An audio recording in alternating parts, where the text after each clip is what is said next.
और अब बात माफिया अतीक और उसकी फैमिली की कर लेते हैं। अतीक गैंग के खात्मे का काउंटडाउन शुरू हो गया है। दरअसल उमेश पाल अपहरण केस में प्रयागराज की स्पेशल एमपी एमएलए कोर्ट में अतीक और अशरफ की सुनवाई पूरी हो गई है। स्पेशल एमपी एमएलए कोर्ट ने अपना फैसला सुरक्षित रख लिया है। माना यह जा रहा है कि पहली बार अतीक को सजा होना लगभग तय है।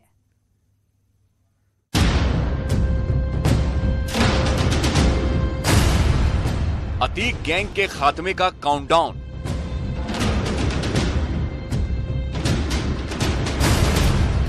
खत्म होगा 17 साल का इंतजार। सुनवाई पूरी, अब है सजा की बारी। पहली बार अतीक को हो सकती है सजा। अतीक अहमद गैंग को मिट्टी में मिलाने की उल्टी गिनती शुरू हो चुकी है। दरअसल उमेश पाल अपहरण केस में प्रयागराज की स्पेशल एमपी एमएलए कोर्ट में अतीक और अशरफ की सुनवाई पूरी हो गई। इस मामले में सुनवाई पूरी होने के बाद स्पेशल एमपी एमएलए कोर्ट ने अपना फैसला सुरक्षित रख लिया। कोर्ट इस केस में 28 मार्च को अपना फैसला सुनाएगा। उमेश पाल अपहरण मामले में माफिया अतीक अहमद और अशरफ को सजा मिलना तय माना जा रहा है।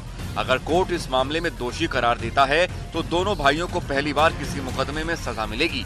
इसी मुकदमे की सुनवाई से लौटते वक्त 24 फरवरी को उमेश पाल की हत्या कर दी गई।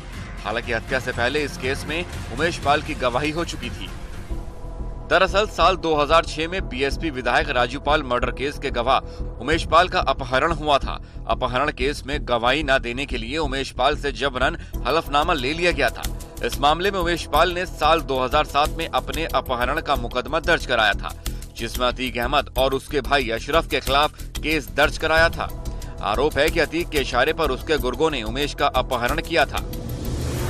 इलाहाबाद हाईकोर्ट ने 16 मार्च तक केस की सुनवाई पूरी करने का निर्देश दिया था। पिछले कुछ दिनों तक वकीलों की हड़ताल की वजह से शुक्रवार को सुनवाई पूरी हुई। पहेली बने अतीक के नाबालिग बेटे। 23 दिन से लापता हैं अतीक के बेटे।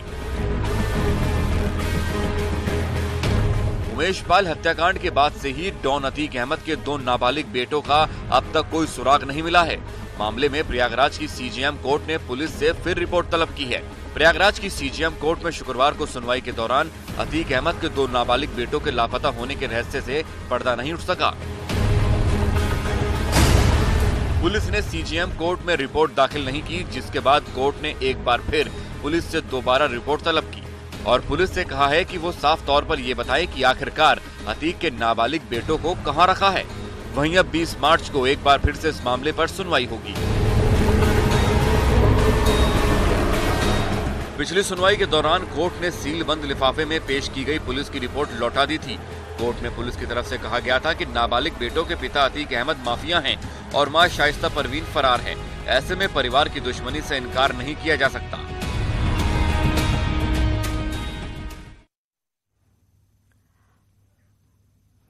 और इसी बीच उमेश पाल मर्डर केस से जुड़ी एक बड़ी खबर सामने आ रही है। शूटर्स की तलाश में पुलिस जुट चुकी है और पूर्वांचल के एक पूर्व सांसद के पास मदद के लिए पहुंच चुकी है पुलिस। जानकारी के मुताबिक बाहुबली पूर्व सांसद से पुलिस ने बमबाज गुड्डू मुस्लिम की जानकारी मांगी है। बताया जा रहा है कि पहले गुड्डू मुस्लिम इस बाहुबली पूर्व सांसद के संपर्क में था और उसके साथ काम कर चुका है। पुलिस को उम्मीद है कि एनकाउंटर से बचने के लिए गुड्डू मुस्लिम आने वाले दिनों में इस पूर्व बाहुबली सांसद से संपर्क में जरूर आएगा।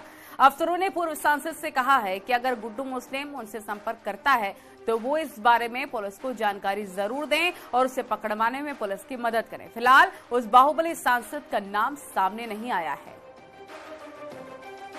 उमेश पाल शूटआउट केस में 23 दिन पूरे हो गए हैं, लेकिन पुलिस और दूसरी जांच एजेंसियां अब तक 5-5 लाख के इनामी शूटर्स के बारे में कोई पता नहीं लगा पाई हैं। इसके साथ साथ बाहुबली पूर्व सांसद अतीक अहमद की पत्नी शाइस्ता परवीन, जो कि इस मामले में नामजद अभियुक्त हैं, उनके ऊपर भी 25,000 का इनाम है घोषित है। उनके बारे में भी अभी तक जांच एजेंसियों को कोई जानकारी नहीं मिली है।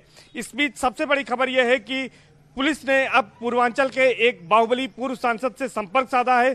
बताया जा रहा है कि इनामी शूटर्स 5 लाख का इनामी शूटर्स बमबाज गुड्डू मुस्लिम के उस बाहुबली पूर्व सांसद से करीबी रिश्ते हैं और उनके संपर्क में आने के बाद ही गुड्डू मुस्लिम ने लखनऊ को अपना ठिकाना बनाया था। हालांकि कुछ दिनों से वो बाहुबली पूर्व सांसद के संपर्क में नहीं है, लेकिन जांच एजेंसियों को ऐसी भनक लगी है कि इनकाउंटर के डर से बचने के लिए गुड्डू मुस्लिम पूर्वांचल के इसी बाहुबली पूर्व सांसद से संपर्क कर सकता है। इसलिए पुलिस ने बाहुबली पूर्व सांसद से संपर्क कर उससे ये अनुरोध किया है कि अगर गुड्डू मुस्लिम के बारे में कोई जानकारी मिलती है तो उसे जरूर बताएं। इसके साथ ही साथ खुद पुलिस बाहुबली पूर्व सांसद पर भी नजर रख रही है। माना यह जा रहा है कि कहीं ना कहीं पूर्वांचल के इस बाहुबली पूर्व सांसद से गुड्डू मुस्लिम संपर्क कर सकता है, जिससे जांच एजेंसियां गुड्डू मुस्लिम तक पहुंच सकती हैं। हालांकि गुड्डू मुस्लिम की गिरफ्तारी के लिए कई जगह छापेमारी की गई है। गुड्डू मुस्लिम वही शख्स है, वही शूटर है जो कि सीसीटीवी फुटेज में बमबाजी करते हुए सफेद कपड़ों में नजर आता है और लगातार वो बमबाजी करता है। उसी ने राघवेंद्र सिंह पर भी बम फेंके थे, जो कि उमेश पाल की सुरक्षा में गनर तैनात था। पुलिस को उम्मीद थी कि अब इस मामले में निश्चित तौर पर अगर बाहुबली पूर्व सांसद से संपर्क किया जाता है तो उसे कुछ सुराग मिल सकते हैं या फिर गुड्डू मुस्लिम उनके हाथ लग सकता है। बात अगर करें पूर्वांचल के इस बाहुबली पूर्व सांसद की, तो इसके खिलाफ भी कई आपराधिक मुकदमे दर्ज हैं और ये काफी चर्चित चेहरा रहा है। कैमरा पर्सन संजीव मिश्रा के साथ सर्वेश दुबे, न्यूज़ 18 प्रयागराज।